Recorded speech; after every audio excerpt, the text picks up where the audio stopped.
خدا کی محبت کا اہل اور اس کے پیار کا مستحق بننے کے لیے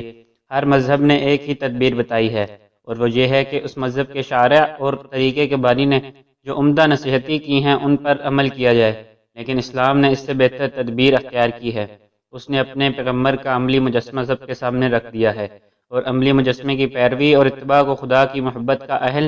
اور اس کے پیار کا مستحق بننے کا ذریعہ بتایا ہے۔ چنانچہ اسلام میں دو چیزیں ہیں، کتاب اور سنت۔ کتاب سے مراد خدا کے احکام ہیں جو قرآن مجید کے ذریعے سے ہم تک پہنچے ہیں، اور سنت جس کے لغوی معنی راستے کے ہیں، وہ راستہ کہ جس پر پیغمبر اسلام صلی اللہ علیہ وآلہ وسلم خدا کے احکام پر عمل کرتے ہوئے گزرے، یعنی آپ صلی اللہ علیہ وسلم کا عملی نمونہ،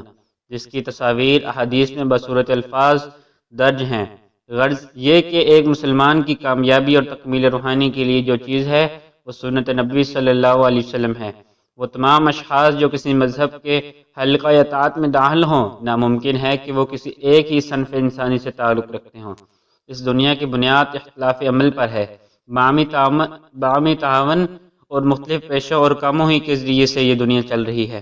اس میں بادشاہ یا رئیس، جمہور اور حکام بھی ضروری ہیں، اور محکوم، مطیع اور فرما بردار رعایا بھی۔ امن و امان کے قیام کے لیے قاضیوں اور ججوں کا ہونا بھی ضروری ہے، اور فوجوں کے سپہ سالاروں اور افسروں کا بھی۔ غریب بھی ہیں اور دولت مند بھی، رات کے زاہد و عابد بھی ہیں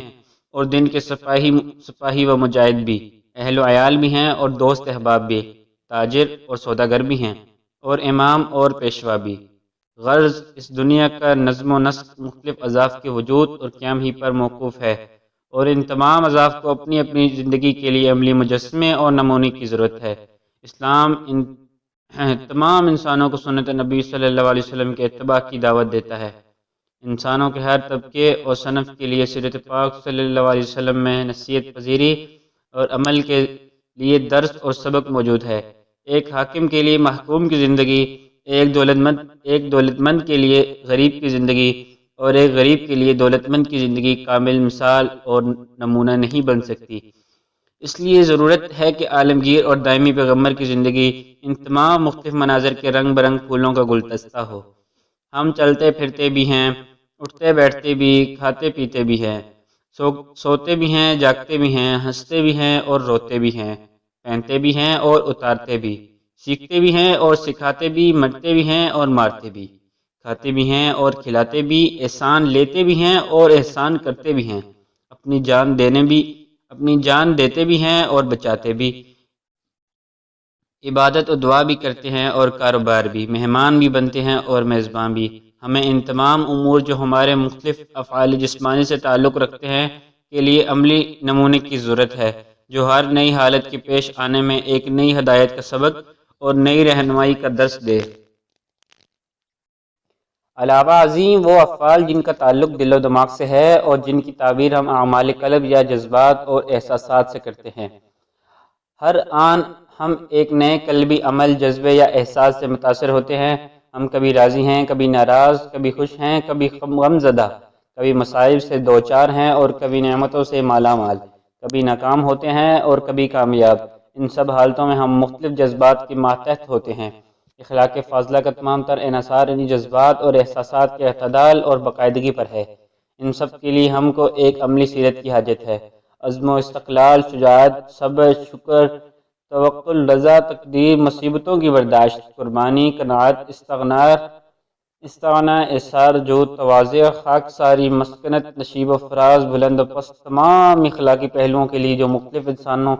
کو مختلف حالتوں میں یا ہر انسان کو مختلف صورتوں میں پیش آتے ہیں، ہمیں عملی ہدایت اور مثال کی ضرورت ہے جو صرف پیغمبر اسلام صلی اللہ علیہ وسلم کے سوانح میں مل سکتی ہے۔ غرض ایک ایسی شخصی زندگی جو ہر طائف انسانی اور ہر حالت انسانی کے مختلف مظاہر اور ہر قسم کی صحیح جذبات اور کامل اخلاق کا مجموعہ ہو، صرف حضرت محمد صلی اللہ علیہ وآلہ وسلم کی سیرت ہے۔ حضرت اگر دولت مند ہو تو مکے کے تاجر اور بحرین کے خزینہ دار کی تقلید کرو، اگر غریب ہو تو شعیب ابی طالب میں محصور اور مدینہ کے مہمان کی کیفیت سنو، اگر بادشاہ ہو تو سلطان عرب کا حال پڑھو، اگر رعایا ہو تو قریش کے محکوم کو ایک نظر دیکھو، اگر فاتح ہو تو بدر حنین کے سپہ سالار پر نگاہ دوڑاؤ، اگر تم نے شکست کھائی ہے تو مارکہ احد سے عبرت حاصل کرو۔ اگر تم استاد اور معلم ہو تو صفا کی درسگاہ کے معلم قدس کو دیکھو۔ اگر شاگرد ہو تو روح الامین کے سامنے بیٹھنے والے پر نظر جماؤ۔ اگر واعظ اور ناصح ہو تو مسجد مدینہ کے ممبر پر کھڑے ہونے والے کی باتیں سنو۔ اگر تنہائی اور بے کسی کے عالم میں حق کی منادی کا فرض انجام دینا چاہتے ہو تو مکے کے بے یار و مددگار نبی کا اسوہ حسنہ تمہارے سامنے ہے۔ اگر تم حق کی نصرت کے بعد اپنے دشمنوں کو زیر اور مخالفوں کو کمزور بنا چکے ہو تو فاتح مکہ کا نظارہ کرو۔ اگر اپنے کاروبار اور دنیاوی جدوجہد کا نظم و نسق درست کرنا چاہتے ہو تو بنی نذیر، خیبر اور فدق کی زمینوں کے مالک کے کاروبار اور نظم و نسق کو دیکھو۔ اگر سفری کاروبار میں ہو تو بصرہ کے کاروان سالار کی مثالیں ڈھونڈو۔ اگر عدالت، قاضی اور پنچایت کے ثالث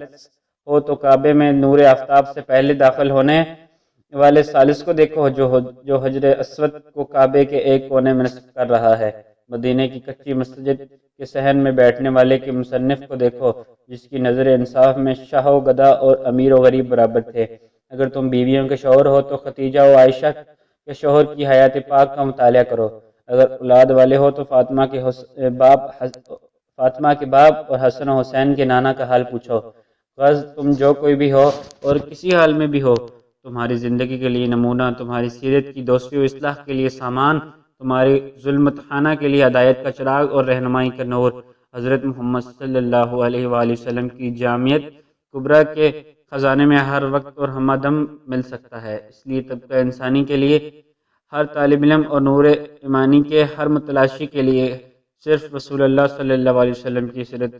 ہدایت کا نمونہ اور نجات کا ذریعہ ہے۔ ایسی کامل و جامعہ ہستی جو اپنی زندگی میں ہر نوع اور ہر قسم، ہر گروہ اور ہر صنف انسانی کے لیے ہدایت کی مثالیں اور نظیریں رکھتی ہو، وہی اس لائق ہے جو اس اضاف و انواع سے بھری ہوئی دنیا کی عالمگیر اور دائمی رہنمائی کے کام سر انجام دے، جو غیظ و غضب اور رحم و کرم، جو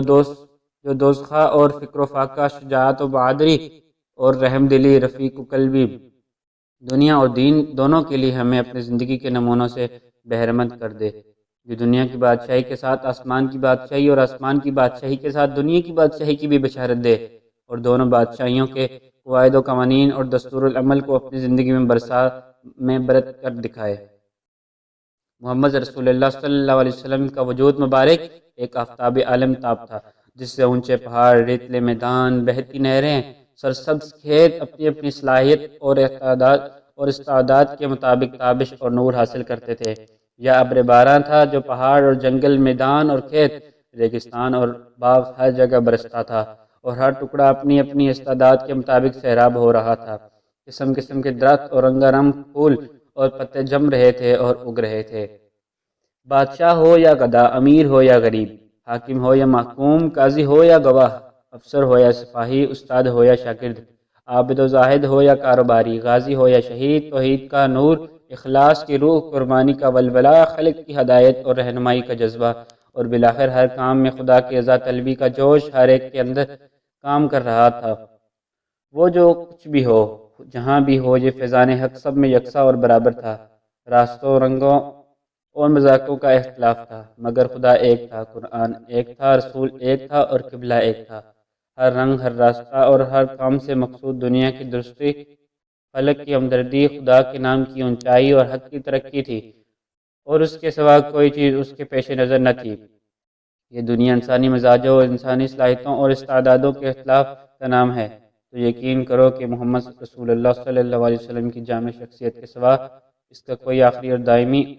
دائمی اور عالمگیر رہنما نہیں ہو سکتا۔ اس لیے اعلان فرمایا کہ اگر تمہیں خدا کی محبت کا دعویٰ ہے تو آؤ میری پیروی کرو، اللہ بھی تم سے محبت کرے گا۔